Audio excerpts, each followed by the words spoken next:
As you're watching this, the Bharatiya Janata Party has already begun the process of appointing their next party president. A 45-year-old man who, frankly speaking, most people outside Bihar didn't know. He's set to become the next party president. That means he'll become the third power center after Narendra Modi and Amit Shah.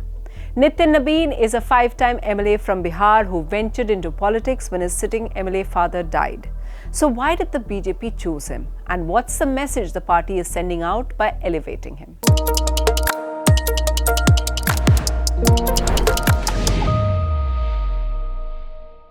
The most obvious reason why Nitin Nabin was chosen, and you hear this from everyone in the BJP, is that it helps the party transition into a younger generation.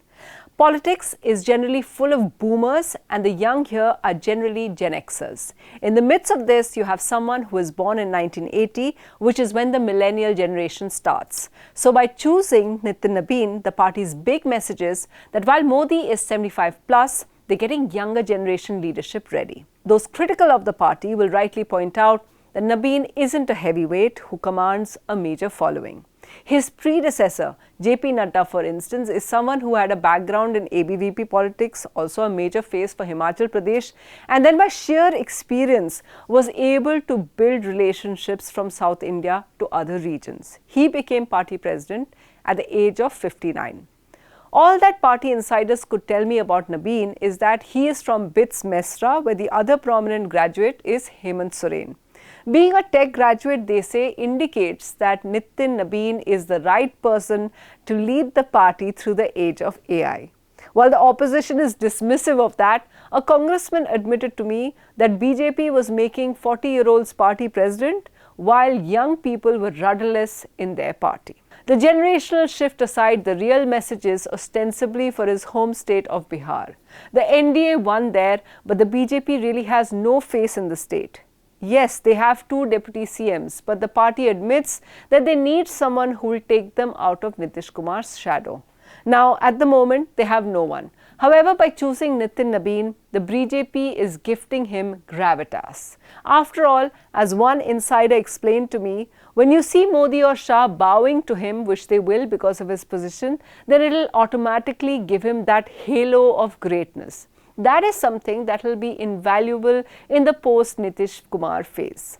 The other big message that journalists like me have received very clearly is that there is no question of a power struggle with the RSS. This selection is taken solely by the party, and after 2024, when the party fell short of a majority and the RSS seemed to have pulled back from the elections, there was an impression that the BJP is heavily dependent on the RSS. We thought that the RSS would need to sign off on the party's choice. However, this again shows the nuance in the relationship.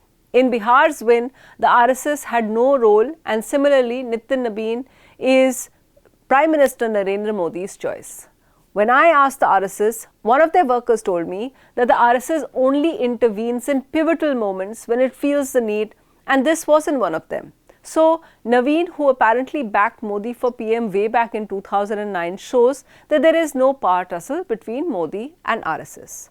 And finally, there was one BJP insider who told me that Nitin Nabin's Kayast caste helps the party in Bengal, where there is a sizable number of that caste. However, this isn't backed up by others or the fact that Bengal isn't really a caste-conscious place like Bihar. What does make sense is that Nabin's elevation is a general boost to party workers across the country.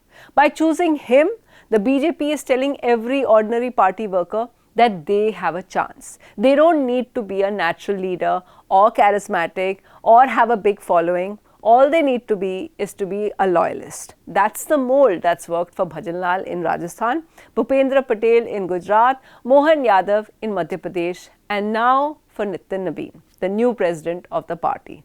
The only thing is, by choosing a 45-year-old, Modi may have created an existential crisis for the 50-somethings and 60-somethings in the party.